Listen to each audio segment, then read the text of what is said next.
Hello बच्चा लोग and बच्ची लोग, क्या हाल चाल? एकदम बढ़िया मस्त। तो always a smile on face रखना है अभी आप लोगों को। बिल्कुल खुश रहना है, मस्त रहना है और खूब सारा मेहनत करना है।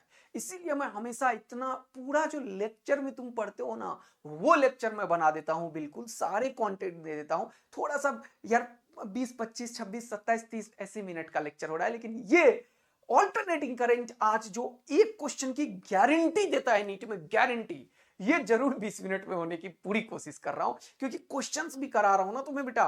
पूरा फॉर्मूला, पूरा डिटेल्ड रिवीजन है ये ऐसा रिवीजन नहीं है, और यहीं से क्वेश्चन आएगा, इस बात की गारंटी है इसमें, हाई गारंटी, क्योंकि मेहनत है इसमें 4 4 5 5 घंटे। तो चलिए शुरू करते हैं, और फटाफट से मेरा सेशन सबको शेयर कर दीजिए एकदम अपने दोस्तों को, और एकदम स्टेटस लगा दीजिए, कर दीजिए। ऐसा करने से आप लोग कमेंट, लाइक ये सब करते हैं, और मेरे ऊर्जा का स्रोत वही है। Thank you. दिन रात कर रहा हूं मेहनत, सब कुछ कर रहा हूं तुम्हारे लिए। क्वेश्चन सीरीज भी आ जाएगा 9 PM पे। चलिए शुरू करते हैं, यहां पे देखते हैं। तो उद्देश्य एग्जाम टाइम रिवीजन में आज अपन करेंगे ऑल्टरनेटिंग करंट। ऑल्टरनेटिंग करंट में क्या है सर? तो ऑल्टरनेटिंग करंट में बेटा, अभी तक जो करंट पढ़ते थे वो 2 एम्पियर का, 10 एम्पियर का, 5 एम्पियर का फिक्स होता था, लेकिन अब ये वेरिएबल होगा। ऐसे साइन वाला साइन देख रहे हो ना, साइन वाला साइन समझ गए ना? तो कुछ देर के लिए पॉजिटिव, फिर निगेटिव, फिर पॉजिटिव, फिर निगेटिव, ऐसे डिनोट करते हैं।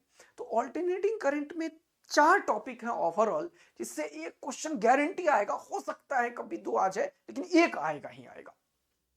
हमेशा 2 भी आया है अभी, और लगातार 3 4 साल से इससे क्वेश्चन आया। तो this is one of the most important chapter है, जो 20 मिनट में एकदम गारंटी मार्क्स देगा तुम्हें। ठीक है, तो इसमें क्या है सर? तो सबसे बेसिक्स में ऑल्टरनेटिंग करंट और वोल्टेज के बारे में ज्ञान रखना है। आरएमएस करंट और वोल्टेज के बारे में ज्ञान रखना है। आरएमएस करंट और वोल्टेज क्या होता है बात करेंगे। फिर हम आ जाएंगे इसके बाद तुरंत से सर्किट एनालिसिस में। सर्किट एनालिसिस में इसमें एसी लगा के रेसिस्टर सर्किट, एसी लगा के इंडक्टर सर्किट, एसी लगा के कैपेसिटर सर्किट पढ़ेंगे। उसके बाद इससे क्वेश्चन नहीं बनेगा, क्वेश्चन बनेगा सीरीज एलसीआर सर्किट से, जिसमें तीनों चीज रहेगा, इंडक्टर, कैपेसिटर और जल्दी बताओ, इंडक्टर, कैपेसिटर और रेसिस्टर, एलसीआर। इस पे क्वेश्चन बनेगा। एक क्वेश्चन बैंडविड्थ, रिजोनेंस और इंपीडेंस, इस पे बनेगा। एक ट्रांसफार्मर पे बनेगा, और एक क्वेश्चन बनेगा, अच्छा नीचे लिख रखा था भूल गया मैंने, पावर और पावर फैक्टर पे। तो ये टॉपिक 5 5 10 10 मिनट के टॉपिक है, जो कि 3 3 4 4 मिनट में खत्म हो जाएंगे। और क्वेश्चन प्रैक्टिस सारे टॉपिक के ऊपर करवा दूंगा। 2 3 क्वेश्चन इस पे करवा दूंगा, 3 क्वेश्चन, 2 3 क्वेश्चन इस पे करवा दूंगा, 1 2 क्वेश्चन इस पे करवाऊंगा, एक आध क्वेश्चन इस पे, सब पे क्वेश्चन करवा दूंगा। तो पूरा परफेक्शन मार्क्स मिलेगा बेटा। चलिए, तो ये टॉपिक से ही क्वेश्चन बनेंगे, ये गारंटी है। सबको डिटेल में पढ़ते हैं। सबसे पहले पढ़ते हैं ऑल्टरनेटिंग बेसिक में। हमारे पास क्या है कि वोल्टेज और करंट। तो वोल्टेज और करंट को हम साइन की तरह से दिखाते हैं। करंट को भी V naught sine omega t, current को भी I naught sine omega t लिख सकते हैं। लेकिन ये जान के एक चीज तुम्हें सिखाना था, फेज डिफरेंस, इसीलिए +5 ऐड किया। ये +5 इसमें भी हो सकता है, इसमें भी हो सकता है, +5 भी हो सकता है, -5 भी हो सकता है। इस 5 को बोलते हैं फेज डिफरेंस। अब इसको जरा ध्यान से देखो, तो इसमें 2 चीज है। एक चीज है मैग्नीट्यूड, और दूसरा है एंगल के साथ साइन। जब मैग्नीट्यूड और एंगल होता है ना, तो ये चीज को हम वेक्टर से रिप्रेजेंट करने में बहुत मजा आता है हमें, जिसे हम बोलते हैं फेजर। तो इस चैप्टर में फेजर डायग्राम पढ़ेंगे हम, जिसका मतलब है vector representation of these terms. Voltage, current, इस सबको कैसे रिप्रेजेंट करते हैं? वेक्टर के टर्म में। जहां मैग्नीट्यूड को हम क्या बोलते हैं? पीक। क्या बोलते हैं इसको? पीक। इसको एम्पलीट्यूड भी बोलते हैं। क्या बोलते हैं? एम्पलीट्यूड। तो एम्पलीट्यूड पूछेगा तो ये पीछे वाला बता देना। मैक्सिमम वोल्टेज बोलेगा तो ये पीछे वाला बता देना। जैसे कि सपोज करो मैंने लिखा यहां पे V is equal to 220 volt sine 100 pi t. तो टी के पीछे वाला हमेशा होता है ओमेगा, एंगुलर फ्रीक्वेंसी। और जो होता है 2 पाई एफ के बराबर, ये एफ होता है लीनियर फ्रीक्वेंसी। और ये जो होता है इसको बोलते हैं मैक्सिमम वैल्यू, या पीक वैल्यू, या एम्पलीट्यूड ऑफ द वोल्टेज, या फिर मैग्नीट्यूड, ये मैक्सिमम मैग्नीट्यूड। तो ये 220 मैक्सिमम, पीक और एम्पलीट्यूड को डिनोट करता है। ये फ्रीक्वेंसी को नहीं डिनोट करता है, ये ओमेगा को। और ओमेगा 2 पाई एफ के बराबर है, तो पाई से पाई खत्म, 2 से 50। तो इंडिया में जनरली 220 वोल्ट और 50 हर्ट्ज यूज होता है। इसमें इतना सारा इंफॉर्मेशन है। आया बात समझ में? तो ये जब भी कभी ऐसे लिखते हैं तो ये पीक होता है, लेकिन अगर ऐसे लिखा हो क्वेश्चन में इसके बगल में, तो ये हमेशा आरएमएस होता है और ये होता है फ्रीक्वेंसी। क्या होता है? फ्रीक्वेंसी। तो ये पूरा चीज आपको बता दिया मैंने। अब बात आई कि एवरेज और इंस्टेंटेनियस जो होता है यहां पे वो कैलकुलेट कैसे करेंगे। तो ये है इंस्टेंटेनियस, किसी भी टाइम टी पे वोल्टेज, किसी भी टाइम टी पे करंट, ठीक, इसको बोलते हैं इंस्टेंटेनियस। एवरेज कैसे निकालेंगे? तो एवरेज का फॉर्मूला क्या होगा तुम मुझे बताओ। क्या होता है? सब चीज को जोड़ दो। अगर करंट निकालना है तो आई डी टी और divided by integral D T. ये किसका फॉर्मूला है? आई एवरेज करंट का। तो ये इंटीग्रेशन वगैरह तुम्हें लफड़ा नहीं फंसना है, नहीं आएगा इंटीग्रेशन वाला क्वेश्चन, टेंशन मत लो। सारे इंटीग्रेशन को हम याद कर रहे हैं, ठीक है। दो ही वैल्यू ही है, याद करने का क्या ही है, दो ही वैल्यू है जो तुम्हें याद भी रहता है। तो इसका अगर एवरेज निकालोगे, इसका एवरेज या इसका एवरेज वन टाइम साइकिल में, वन टाइम साइकिल का मतलब जहां से शुरू हुआ वहीं तक पहुंचा, तो ये हो गया वन टाइम साइकिल। जहां से पहुंचा वहीं पे वन टाइम साइकिल, इसको बोलते हैं टाइम पीरियड या फिर long time. One time cycle बोले कभी भी या फिर लॉन्ग टाइम बोले, बात बराबर है। तो जितना प्लस होगा उतना ही माइनस, जितना प्लस होगा उतना ही माइनस। ये हमेशा सिमेट्रिक सर्किट है, प्लस माइनस खत्म, प्लस माइनस खत्म। तो जितना प्लस उतना माइनस मिलके डिस्ट्रॉय हो जाएगा, निपट जाएगा। इसीलिए इसका एवरेज वैल्यू, चाहे इस जगह पे कुछ भी एंगल हो, साइन के आगे कुछ भी हो, थीटा हो, टू थीटा हो, साइन हो, कॉस हो, वन टाइम साइकिल में इसका वैल्यू जीरो होता है। कहां से आया सर? इसके इंटीग्रेशन से। बिल्कुल नहीं करना है अभी, बस याद हो गया तुम्हें। वन टाइम साइकिल में साइन और कॉस का किसी भी एंगल के लिए जो एवरेज वैल्यू होगा वो जीरो होगा, या लॉन्ग टाइम साइकिल में। लेकिन आधा टाइम साइकिल में क्या होगा? आधा टाइम साइकिल मतलब half time T by two, इतने का वैल्यू क्या होगा? इतने का वैल्यू क्या होगा? ऊपर वाला है तो इसका पॉजिटिव वैल्यू होगा two I naught by pi या फिर टू वी नोट बाय पाई।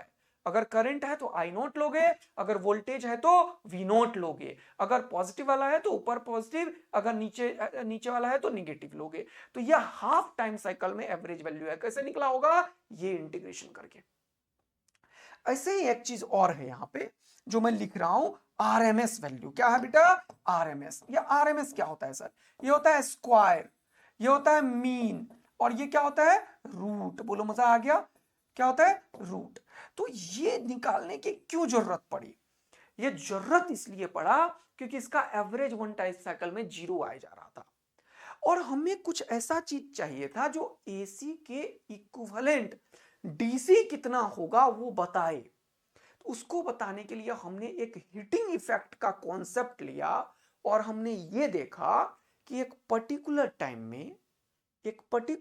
में, एक रेसिस्टर से कितना हीट लॉस होता है अगर हम डीसी दे दें, कितने का? आई नॉट का।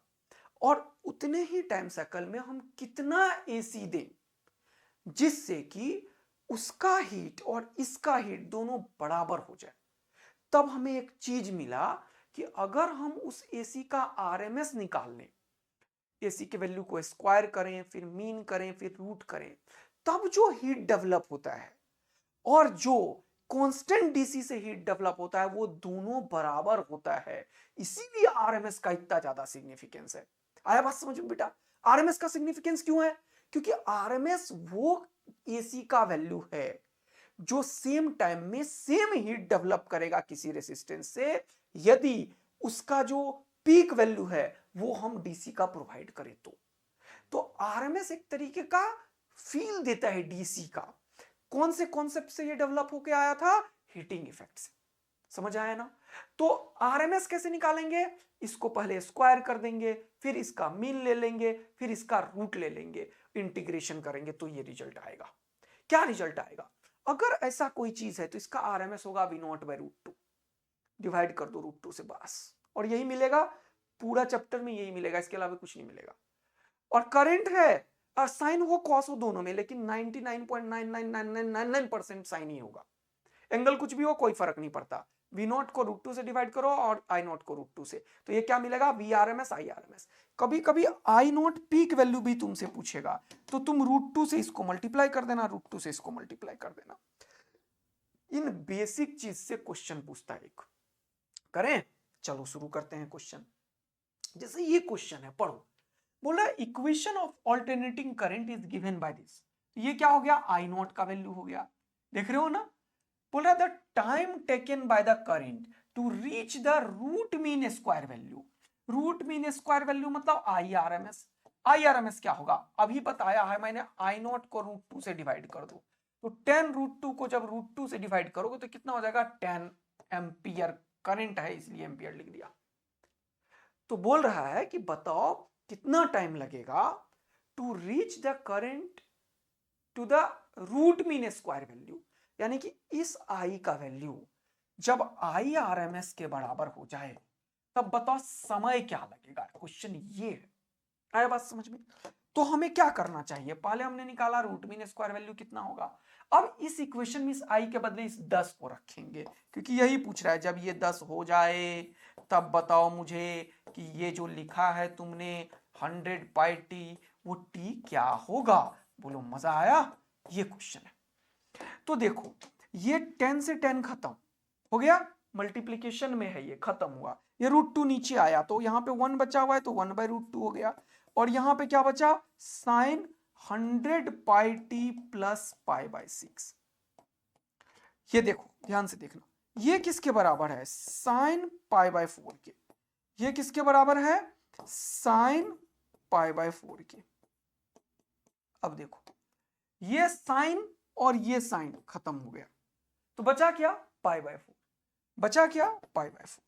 ये जो π/4 होगा वो क्या होगा, 100πt प्लस π/6 के बराबर, 100πt प्लस π/6 के बराबर। तो अब देखना ध्यान से, अब देखना ध्यान से यहां पे, तो हमें ये t तो चाहिए, तो 100πt is equal to π/6 minus π/4। इसको कैलकुलेट करो तो ये हो गया 24। ये 4 इधर, सही कर रहा हूं गलत कर रहा हूं, गलत कर दिया मैंने, क्या बोलते हो तुम लोग, गलत किया है नहीं। इसको इधर करो तो π/4 माइनस π/6 हो गया। बोलो आ रहा है समझ में बेटा। तो ये 6 इधर, ये 4 इधर, तो 6π में से 4π गया, कितना बचा, 2π, और नीचे बन गया 24, तो 2π/24। तो ये कितना हो गया, π/12, π/12। तो ये पाई से पाई खत्म, तो t का वैल्यू कितना हो गया, 1/1200 सेकेंड। बोलो मजा आया। तो इससे क्वेश्चन आ सकता है, तो आंसर क्या हो गया, 1/1200 सेकेंड। कोई परेशानी बच्चा लोग, मस्त। अब एक और देखो, जैसे बोल रहा है कि alternating current is given by this, बोला RMS निकालो। तुम्हें क्या सिखाया, RMS के लिए जल्दी से बताओ, पहले इसका स्क्वायर करो, तो तुम क्या करो, I0 cos ωt plus I2 sin ωt, इसका क्या करो, स्क्वायर करो। फिर मीन लो, मीन लेने के लिए इंटीग्रेशन यूज होता है, मैं साइन का यूज करूंगा, ठीक, सुनना ध्यान से। और फिर क्या करो, स्क्वायर किया, मीन किया, फिर रूट लो, यही तो पूछा है RMS। हाँ सर, तो जब इसको सॉल्व करोगे तो ये हो जाएगा I1 square cos square ωt plus a plus b का होल स्क्वायर क्या होता है, a square plus b square, देखो ध्यान से, b square plus 2a I1 I2 sin ωt cos ωt। अब इन सब का क्या लेना है, एवरेज। तो कोई भी कांस्टेंट चीज का जो एवरेज लेते हैं ना, वो वही होता है, ध्यान रखना। इसका एवरेज, इसका एवरेज, इसका एवरेज, और फिर क्या करना है, इसके ऊपर रूट चढ़ा देना, यही बताया मैंने अभी। अब ध्यान से देखो, अब तुम्हें साइन स्क्वायर और कॉस स्क्वायर का एवरेज वैल्यू चाहिए, कितना होता है, वो यहां मैंने बताया। साइन स्क्वायर और कॉस स्क्वायर का एवरेज वैल्यू इसी इंटीग्रेशन से निकलता है, बट एक हंगामा फॉर्मूला मेरा है, उसके अकॉर्डिंग निकलता है, तो वो इंटीग्रेशन में नहीं फंसेंगे, याद रखेंगे। साइन स्क्वायर कॉस स्क्वायर का एवरेज वैल्यू है, ऐसे ऐसे ढक दिया मतलब एवरेज वैल्यू है। ये क्या इंडिकेट हो रहा है, बताओ मुझे, एवरेज वैल्यू। बहुत मजेदार, कितना होता है, आधा, हाफ। तो इसका एवरेज वैल्यू कितना हुआ दोस्त, हाफ। तो ये तो I1 स्क्वायर है, ये हाफ हो गया, तो हो गया I1 स्क्वायर बाई 2। इसका एवरेज कितना हो गया, I2 स्क्वायर बाई 2। और इसका एवरेज क्या होगा, देखो ये साइन ωt कॉस ωt को ना बनाया जाता है 2 से मल्टीप्लाई और 2 से डिवाइड करके, 2 sin ωt cos ωt। और 2 sin theta into cos theta का फॉर्मूला होता है 2 sin ओमेगा टी। ये क्या है? फॉर्मूला ट्रिगोनोमेट्री का। तो इसका एवरेज किसी भी एंगल के लिए कितना होगा? 0। तो इसका भी एवरेज 0 होता है, आज से ये भी याद रखेंगे। तो sign omega T cos omega T का एवरेज 0, तो ये क्या हो जाएगा? पूरा खत्म हो जाएगा।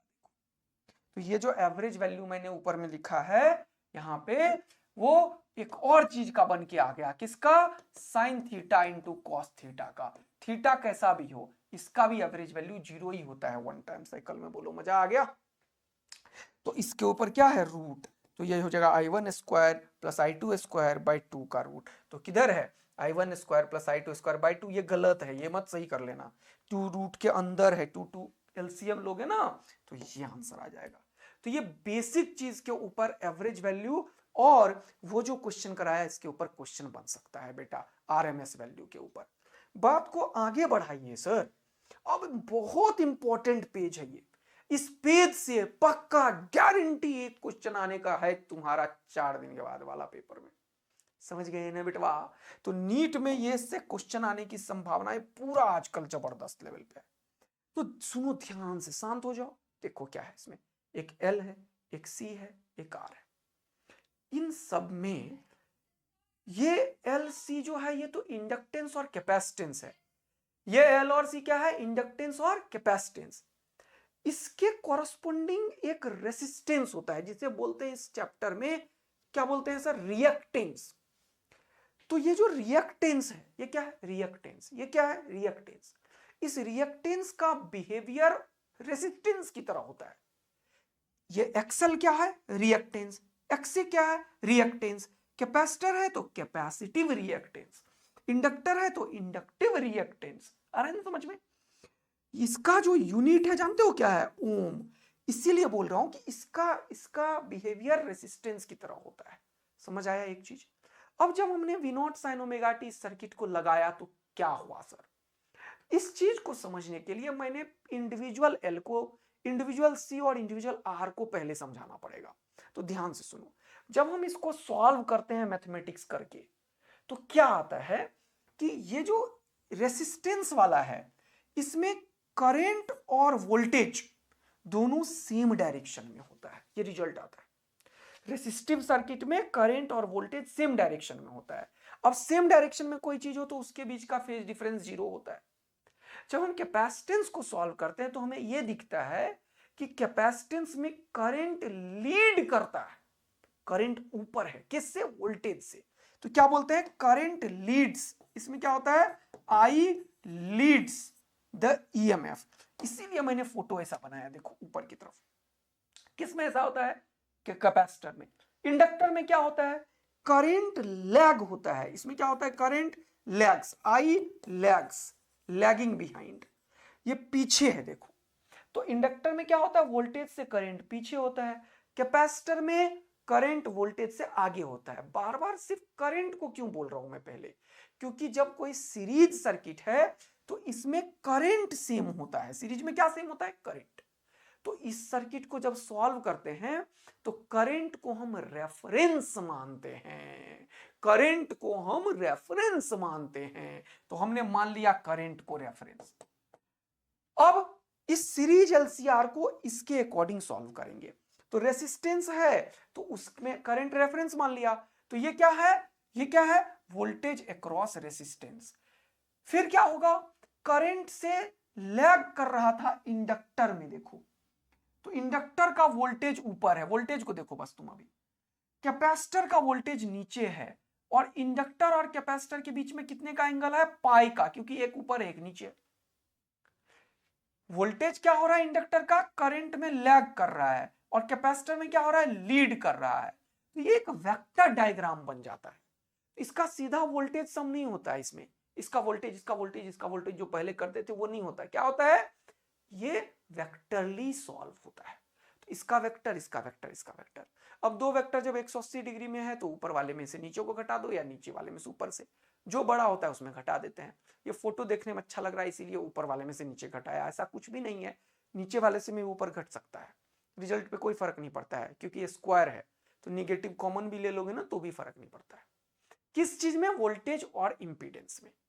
तो नेट वोल्टेज जो होता है इसका वेक्टर सम है, तो VL माइनस VC का होल स्क्वायर, क्योंकि दो वेक्टर 90 डिग्री पे आ गया, एक VL माइनस VC और VR, तो 90 डिग्री में रिजल्टेंट कैसे निकलता है?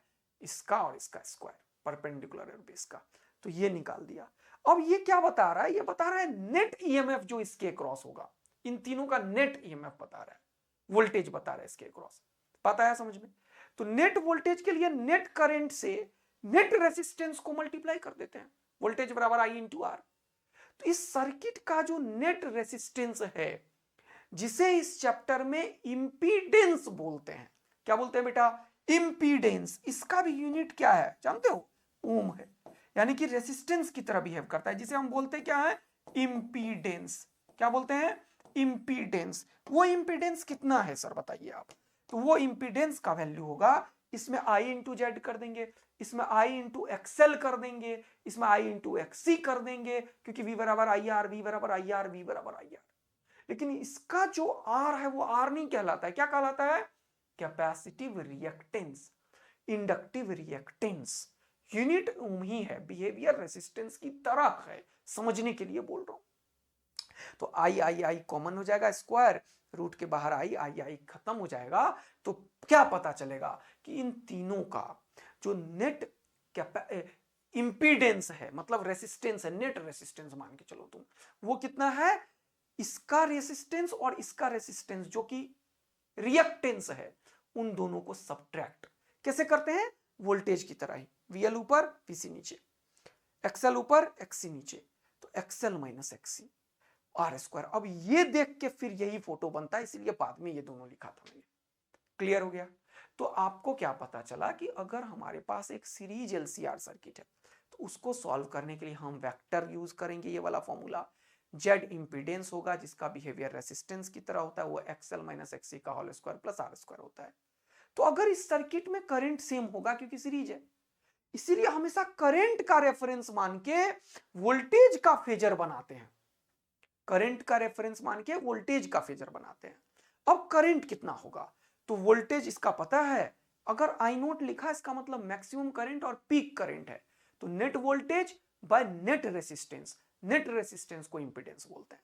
अगर आरएमएस है तो आरएमएस वोल्टेज बाय इंपीडेंस, तो फिक्स है ये, तो ओम में आएगा यूनिट इसका। क्लियर हो गया? पक्का? तो अब एक बड़ा इंपॉर्टेंट चीज, इसमें करंट कितना होगा? इसमें तो इसमें करंट, इसका वोल्टेज बाय इसका रेसिस्टेंस, रेसिस्टेंस क्या होगा? रिएक्टेंस, जिसे क्या बोलते हैं? Inductive reactance. इसका इंडक्टिव नहीं, कैपेसिटिव रिएक्टेंस, और इसका रेसिस्टेंस। तो इन तीनों में इंडिविजुअल करंट निकालने का ये तरीका है। लेकिन एक बहुत इंपॉर्टेंट बात है, इसका करंट और वोल्टेज के बीच में 90 डिग्री का एंगल है, इसका करंट और वोल्टेज के बीच में 90 डिग्री का एंगल है। इसमें करंट आगे आगे भाग रहा है और वोल्टेज पीछे पीछे, किसमें? कैपेसिटेंस में। जबकि इंडक्टेंस में करंट पीछे पीछे और वोल्टेज आगे आगे, क्योंकि वोल्टेज आगे करंट पीछे है। तो ये सारा इंफॉर्मेशन याद हो गया? पक्का? अब यहां पे बहुत इंपॉर्टेंट चीज देखो, ये जो एक्सेल होता है रेसिस्टेंस, उसकी वैल्यू क्या है? उसकी वैल्यू क्या है? जल्दी बताओ, उसकी वैल्यू क्या है? तो उसका जो वैल्यू है मेरे प्यारे दोस्त, वो वैल्यू कितना है? ओमेगा एल के बराबर, ओमेगा 2πf के बराबर। तो 2πf इंटू एल, ये एफ है लीनियर फ्रीक्वेंसी, और ये क्या है? ये क्या है जल्दी बताओ? L inductance. तो ये कांस्टेंट है, ये कांस्टेंट है, तो एक्सेल प्रोपोर्शनल टू एफ है, इसलिए स्ट्रेट लाइन ग्राफ है एक्सेल और फ्रीक्वेंसी का। ऐसे ही एक्सी होता है 1 बाय ओमेगा सी, ओमेगा होता है 2πfc, तो एक्सी क्या होगा? इनवर्सली प्रोपोर्शनल टू एफ है, इसीलिए रेक्टेंगुलर हाइपरबोलिक कर्व होगा। लेकिन रेसिस्टेंस में कोई भी ऐसा चीज नहीं होता, फ्रीक्वेंसी का इफेक्ट नहीं होता इस पे, तो क्या होगा? कांस्टेंट होता है। जब इन तीनों को मिलाते हैं, तब अब हम पढ़ने वाले हैं एक बढ़िया चीज। तो अब हमने पढ़ लिया सीरीज LCR। तो सीरीज LCR का एक कंडीशन है जिसे बोलते हैं रिजोनेंस कंडीशन। क्या होता है अगले में बात करते हैं पेज में। क्लियर है सर? LCR एट रिजोनेंस क्या होता है, तो इसको बाद में करते हैं, पहले एक क्वेश्चन करेंगे, नहीं तो तुम लोग फंसते रहोगे। एक क्वेश्चन करो पहले इसके ऊपर, ठीक है? उसके बाद रिजोनेंस करना। ये क्या है? रिजोनेंस है क्या? नहीं, ये छोड़ दो इसको। ये क्या है? ये रुक जाओ, ये क्वेश्चन पढ़ो। अब बोल रहा है in a series LCR circuit, potential difference across R, LC is 30 volt, 60 volt and 100 volt. As shown, the EMF of the source. अभी क्या बताया? EMF जो होगा वो VL माइनस VC का होल स्क्वायर प्लस VR का होल स्क्वायर का root under होगा, यही तो पूछा। तो VL कितना है इसमें बताओ मुझे, VL कितना है 60 और ये कितना है VC 100। तो 60 में से 100 में घटाओ या 100 में 60 को घटाओ, कोई फर्क नहीं पड़ता, बोलो हाँ है ना। प्लस VR कितना है 30 का स्क्वायर, तो ये कितना हो गया 900, ये कितना हो गया 40 का स्क्वायर 1600, 16 9 कितना हो गया 2500, बोलो हाँ है ना। 2500 का रूट क्या हो गया 50 वोल्ट। तो क्या हो गया आंसर तुम्हारा 50 वोल्ट। देखा कैसे निकाला, नीट में आता है ऐसा क्वेश्चन बेटा। तो ये ध्यान रखना कि ये दोनों के बीच में अब एंगल है 90 डिग्री का, इसका फेजर ऐसा है, ऐसा है, इस बार ये XC है और VC है, ये VL है, XL है जरूरत पड़ेगा तो, और ये VR है, और करंट रेफरेंस लेके अपन क्वेश्चन को सॉल्व कर रहे हैं। तो इसमें से इसको घटा के और 90 डिग्री पे निकालोगे तो यही निकलेगा। क्लियर। अब एक बहुत इंपॉर्टेंट चीज है LCR, सीरीज LCR, LCR नहीं क्या सीरीज LCR। क्यों सर ऐसा क्यों बोल रहे हो, पैरेलल भी होता है क्या, होता है, लेकिन नीट में नहीं आता क्वेश्चन, जेई वगैरह में आता है, वो भी एडवांस में पैरेलल LCR भी होता है, ठीक है ना, लेकिन वो है ही नहीं अपना सिलेबस। तो सीरीज LCR में रिजोनेंस का क्या मतलब है, देखो रिजोनेंस का मतलब होता है एक ऐसा कंडीशन जब सर्किट का करंट मैक्सिमम हो, करंट क्या हो मैक्सिमम करंट, ये क्या है मैक्सिमम करंट। तो मैक्सिमम करंट सर्किट में कब होगा, तुम जरा सोचो, सर्किट में मैक्सिमम करंट कब होगा। करंट होता क्या है voltage divided by Z, Z क्या है ये। तो कब कोई चीज को अगर नीचे रख रहे हो और तुम्हें इसे ज्यादा करना है तो इसका वैल्यू जितना कम हो पाए वही वैल्यू होगा। कम कब हो पाएगा सोचो, आर का वैल्यू तो फिक्स है, लेकिन ये एक्सएल और एक्सी में दो चीज है, क्या, एक ओमेगा एल है और एक 1/ωc है। ये एक्सी का वैल्यू होता है 1/ωc, इसमें ओमेगा एल है, मतलब एक फ्रीक्वेंसी का टर्म है इसमें। तो हम एक ऐसा फ्रीक्वेंसी चूज करते हैं जब ये दोनों बराबर हो जाए। तो जब ये बराबर हो जाता है तो ये खत्म हो जाता है सर्किट से, तो इसका रूट लोगे तो ये आर के बराबर होता है, वो सबसे कम जेड की वैल्यू है। जेड का वैल्यू आर कब होता है जब रिजोनेंस होता है, और वो कब होता है जब एक्सएल और एक्सी बराबर होता है। जब ये जेड सबसे कम हो गया तो उसमें करंट सबसे ज्यादा होता है। तो इसीलिए मैंने क्या बोला तुम्हें, at resonance current is maximum. Current क्या होता है मैक्सिमम होता है कब, एट रिजोनेंस, एट रिजोनेंस। आया मजा तुम लोगों को। तो मैक्सिमम होने के लिए क्या करना पड़ा, पहले एक्सी बराबर एक्सएल करना पड़ा, एक्सी 1/ωc, एक्सएल 1/ω, ये ओमेगा एल होता है। इन दोनों को बराबर किया तो ओमेगा स्क्वायर का वैल्यू 1/LC हो गया, स्क्वायर उड़ाया तो रूट दे दिया, ओमेगा का वैल्यू 2πf0 कर दिया, 2π को नीचे कर दिया। तो XC बराबर एक्सएल रिजोनेंस कंडीशन है, इससे निकला ओमेगा रिजोनेटिंग फ्रीक्वेंसी, इसको क्या बोलते हैं रिजोनेटिंग एंगुलर फ्रीक्वेंसी, और इसको रिजोनेटिंग लीनियर फ्रीक्वेंसी।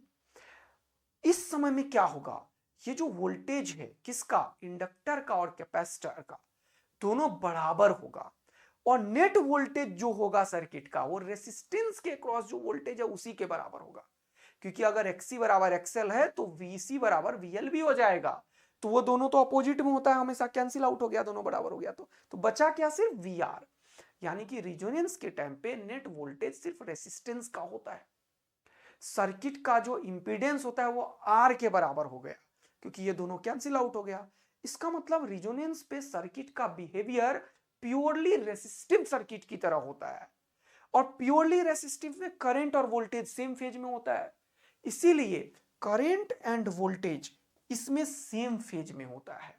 यानी कि फेज जो होगा, डिफरेंस जो होगा, डेल्टा का मतलब डिफरेंस, वो जीरो होगा। इसको क्या बोलते हैं, current is in phase with EMF. Is in phase का मतलब हुआ zero phase difference, out of phase का मतलब हुआ 180 फेज डिफरेंस। क्लियर हुआ।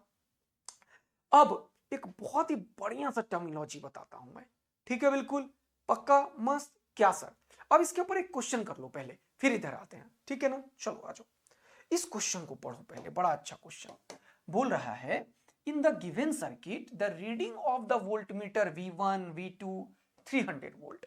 अरे यार इसका मतलब ये तो दे दिया क्या VL कितना 300, ये दे दिया कितना V2 कितना VC कितना 300, दोनों 300 300 दे दिया। फिर पूछा क्या, बोला द रीडिंग ऑफ V3 बताओ। तो V3 का रीडिंग क्या होगा बताओ मुझे।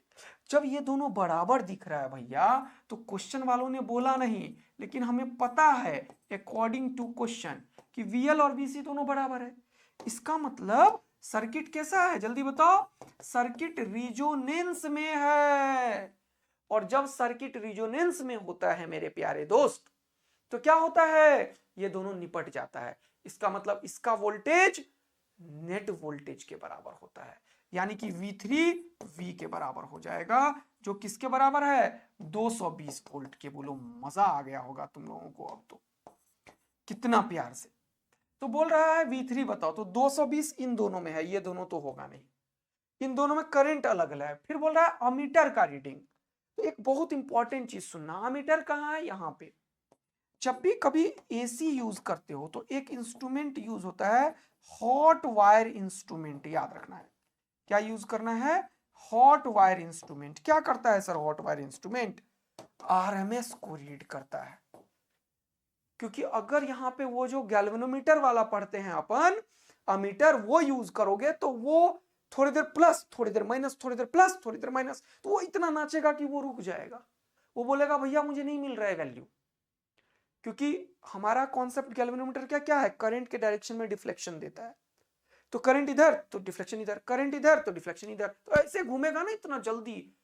50 हर्ट्ज की फ्रीक्वेंसी, इसका क्या मतलब 50 बार ये 50 बार ये 1 सेकेंड में ऑसिलेट कर रहा है, ऐसे नहीं 50 बार किया कंप्लीट, 1 2 3 हो भी नहीं पा रहा है मेरे से, तो सोचो क्या स्पीड होगी, करके देखते हैं। कर ही नहीं पा रहे यार, अब थोड़ा सा कम कर देते हैं फ्रीक्वेंसी।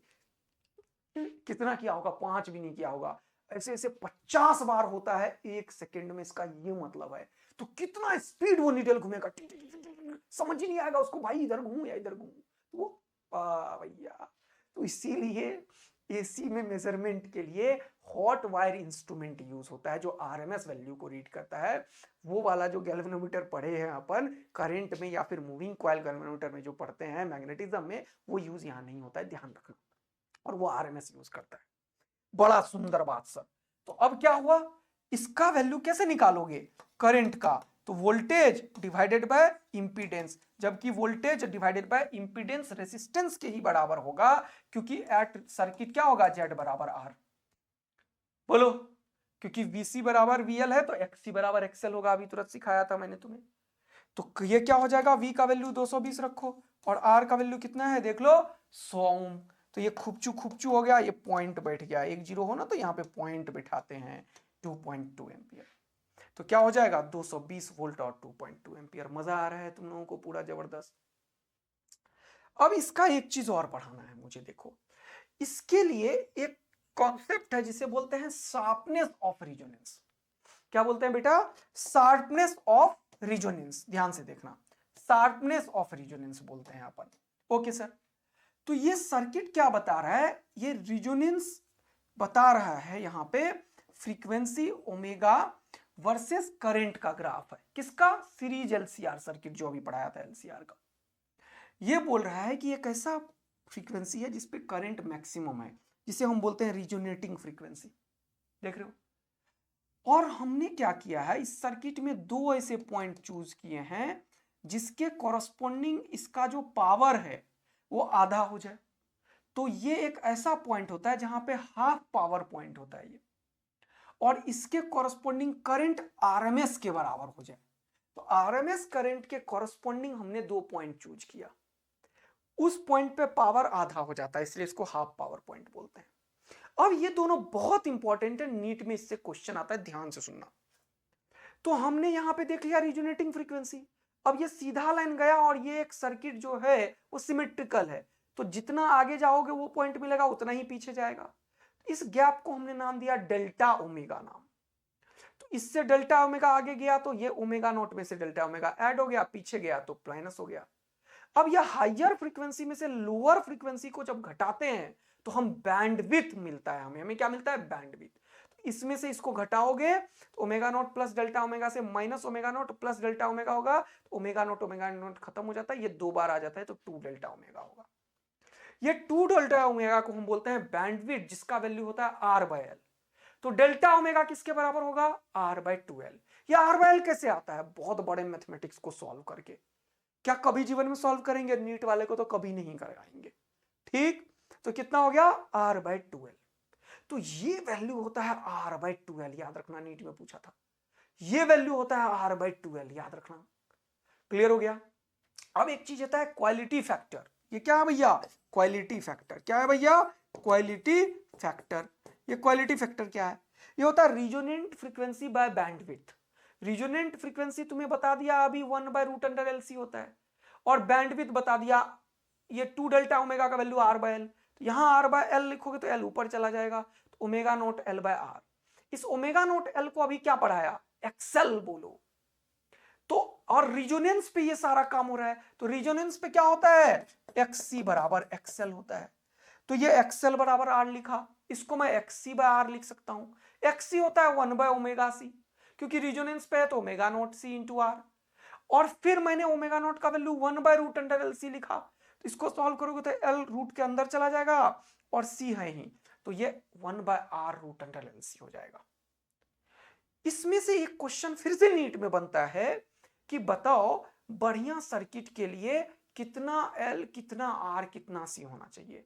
तो जब कोई सर्किट की ट्यूनिंग बहुत अच्छी होती है, जैसे बचपन में दादाजी वगैरह क्रिकेट सुना करते थे, याद है, रेडियो ट्यून करते थे, ट्यून घुमा घुमा के, तब बजता था रेड एफएम 93.5। कैसे बजता था, रिजोनेंट फ्रीक्वेंसी से, 2 फ्रीक्वेंसी मैच कर रहा है। तो यहां पे हम फ्रीक्वेंसी मैच कराए, तो बढ़िया ट्यूनिंग होना चाहिए। उससे क्या होना चाहिए, शार्पनेस इसका अच्छा होना चाहिए। उसके लिए क्या होना चाहिए, क्वालिटी फैक्टर ज्यादा होना चाहिए। ये इलेक्ट्रॉनिक्स इंजीनियरिंग में यूज होता है। तो क्वालिटी फैक्टर ज्यादा होने के लिए क्या करोगे, जल्दी बताओ। जो ये एल है, इंडक्टेंस का वैल्यू वो ज्यादा होना चाहिए। तो यही मैंने ट्यून लिखा है, पीडीएफ तुम्हें मैं अपने व्हाट्सएप चैनल पे दे दूंगा, आदित्य आनंद फिजिक्स।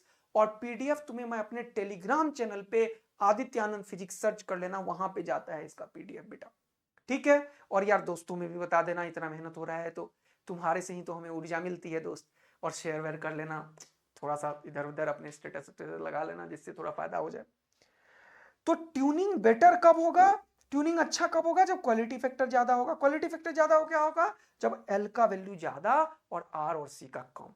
तो एक बार नीट में ये क्वेश्चन पूछ चुका है, तो एल का वैल्यू जिसमें सबसे ज्यादा हो वो देख लेना। अगर 2 में बराबर हो तो इसमें पुट करके देखना, इसका वैल्यू ज्यादा आएगा वो आंसर होगा। ये है R√L/C। ओके दोस्त, तो इस पे देखो क्वेश्चन है, देखो मजा आएगा तुम्हें ये वाला, पढ़ो। बोल रहा है an inductance L having a resistance R is connected to the alternating source of angular frequency omega. बोल रहा था quality factor of the inductance is. तो क्वालिटी फैक्टर कितना होता है जल्दी से बताओ, क्वालिटी फैक्टर कितना होता है जल्दी से बताओ। क्वालिटी फैक्टर क्या होगा सर, क्वालिटी फैक्टर जो है वो होगा क्या, जल्दी से बताओ। अभी बताया सर, ओमेगा नॉट बाय क्या, बैंडविड्थ। और बैंडविड्थ क्या होता है, आर बाय एल। तो omega naught by R by L, तो ये तो omega naught L by are.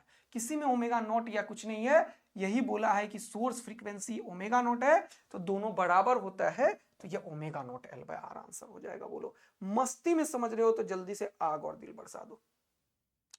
अब 2 टॉपिक से 2 क्वेश्चन और करेंगे, टॉपिक भी समझेंगे। एक टॉपिक है अब हमारे पास ट्रांसफॉर्मर, पढ़ाई आसान, और एक फैक्टर, एक है पावर। पावर यहां पे क्या होता है, VRMS IRMS cos phi. AC में ये एक्स्ट्रा चीज आता है cos फाई। ये cos फाई क्या है, इसको बोलते हैं पावर फैक्टर।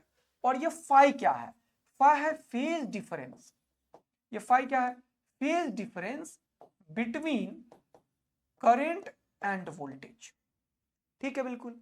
तो पावर का फॉर्मूला P बराबर VI नहीं होता है यहाँ पे, एक्चुअल में VI होता है लेकिन इंस्टेंटेनियस में होता है। अगर एवरेज पावर निकालोगे, इसको हम ट्रू पावर यहाँ पे बोलते हैं, वो VRMS IRMS cos phi. VRMS क्या होता है, peak value by √2, peak value by √2 into cos phi. ये √2 क्या हुआ 2, तो V0 I0 cos phi bye 2। ये तीनों फॉर्मूला किसका है, एवरेज पावर का। किसमें, एसी में। इस टर्म को बोलते हैं वर्चुअल एपरेंट पावर, सिर्फ इन दोनों को। और इस cos phi को क्या बोलते हैं? पावर फैक्टर, इसको बोलते हैं ट्रू पावर। तो इस डायग्राम को क्या बोलते हैं? Impedance triangle. इंपीडेंस ट्रायंगल अभी सिखाया था, एक्सएल माइनस एक्सी और ये आर। तो यहां से ये बताते हैं हम कि कितने का फेज डिफरेंस आया। तो यहां से टेन थीटा का वैल्यू निकालते हैं।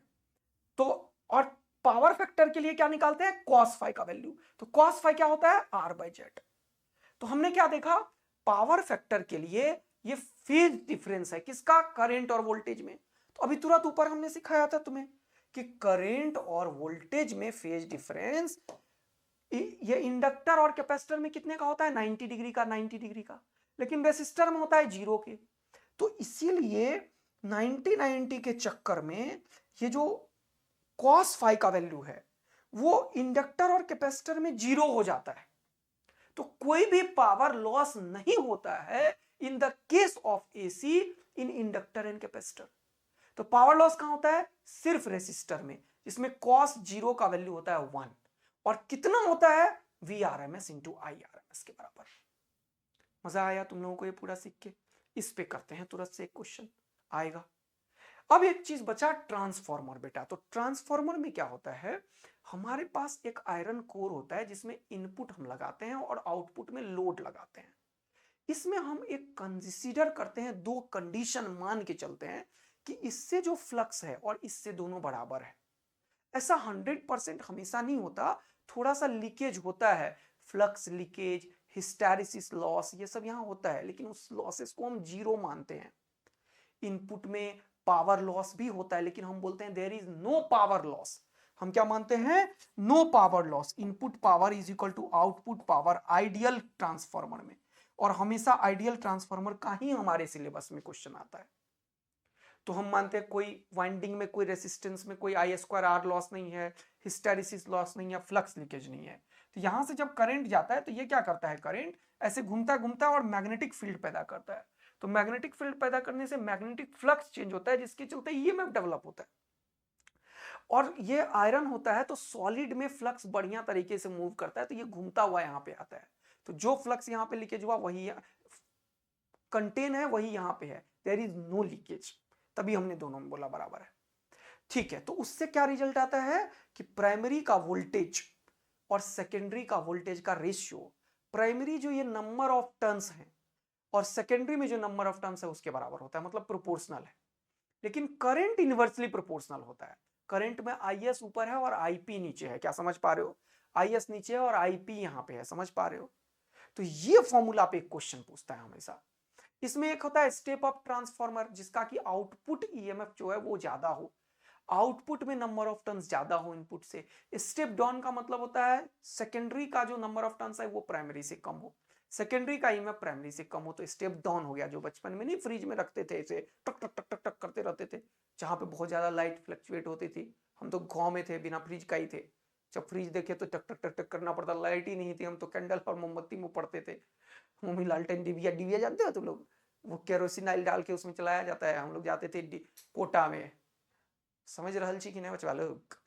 कोटा में गेली है कहियो? चीनी ले ले तुम्हारे ही तरफ से आया हुआ है यार। मेरा भी अगर बिहार के गांव में ही है, बचपन से वही रहा हूँ, सरकारी स्कूल में ही पढ़ा हुआ है। दिल्ली तो पिताजी की तबीयत खराब हो गया तब आया था। मेहनत से इस दुनिया में सब कुछ परिवर्तन किया जा सकता है, ये ठान लो तुम लोग। मेहनत दुनिया बदल देती है यार।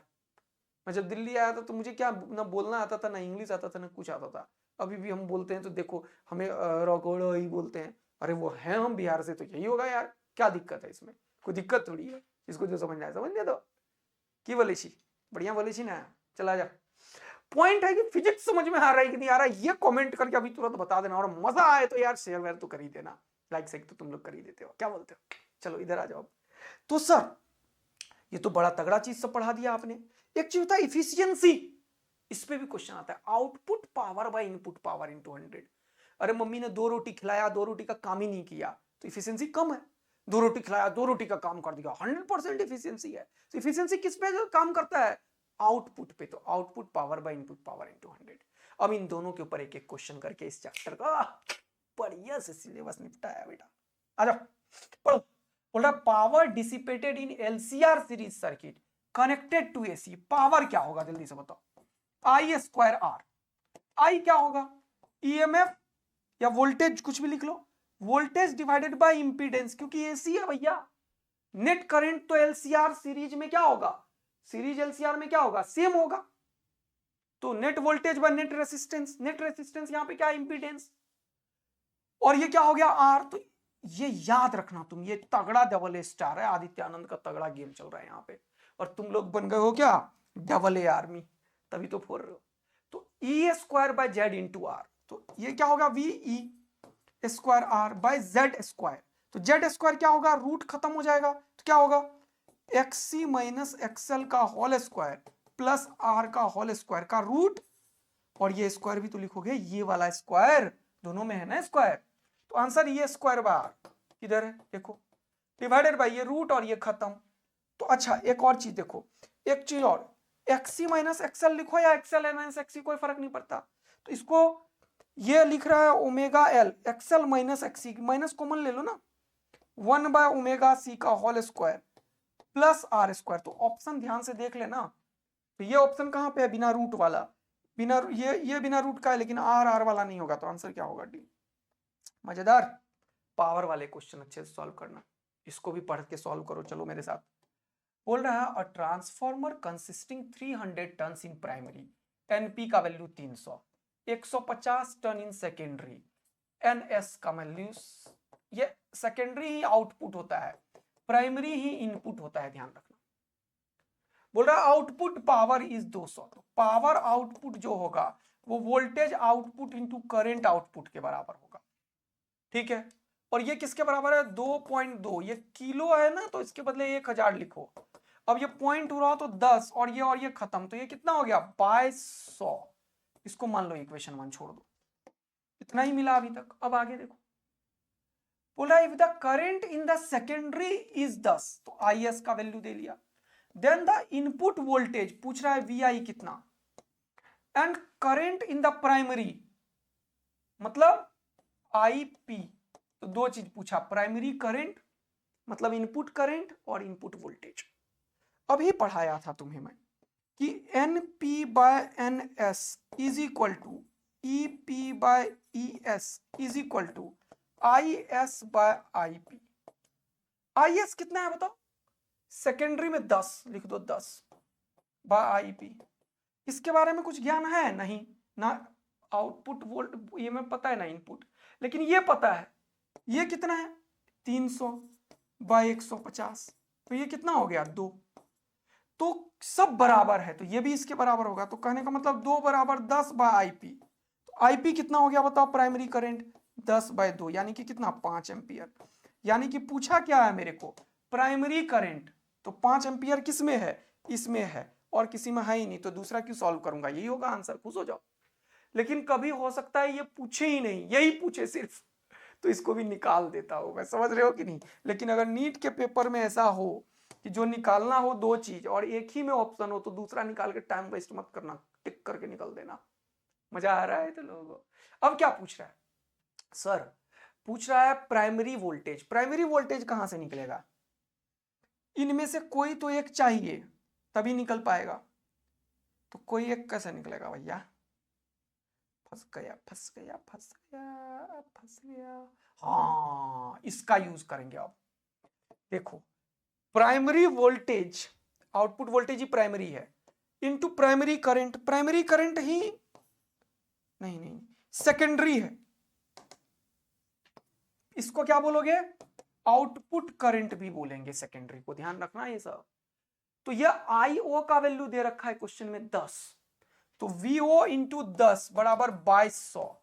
तो ये खुपाच हो गया, तो VO कितना हो गया? 220 वोल्ट। देखो मजा आया? VO कितना हो गया? 220 वोल्ट मेरे दोस्त। तो VO जब 220 वोल्ट हुआ, तो ये तो चाहिए नहीं सर, तो चाहिए क्या तेरे को? Input VI। तो इसको यूज करो अब, इन दोनों को, या इसको और इसको। तो देखो यहां पे VP बाय VS, P मतलब प्राइमरी मतलब V इन, सेकेंडरी मतलब output, is equal to V in कितना है नहीं पता, V आउटपुट कितना है 220, ये सब किसके बराबर होगा? ये भी तो 2 के बराबर होगा, इक्वल टू 2, तो इक्वल टू 2 कर दो। तो वी आई किसके बराबर हो गया? 2 इंटू 220, तो कितना हो गया? 2 2 जा 4, 2 2 जा 4, 0 वोल्ट। यानी कि यार अगर सिर्फ ये पूछता तो भी ये निकालना ही पड़ता, अदरवाइज अपन कर नहीं पा रहे हैं क्वेश्चन को। क्या ऐसा नहीं कर पा रहे हैं? इसको निकालने के लिए तो सिर्फ मैं इसका यूज किया और इस इक्वेशन का यूज किया, इसको निकाले बिना ही कर पाते तुम। तो 440 देखो आंसर भी आ गया। तो तुम्हें मस्त मजा आ रहा है और तगड़ा गेम कर रहे हो तो आग और दिल बरसा दिया करो।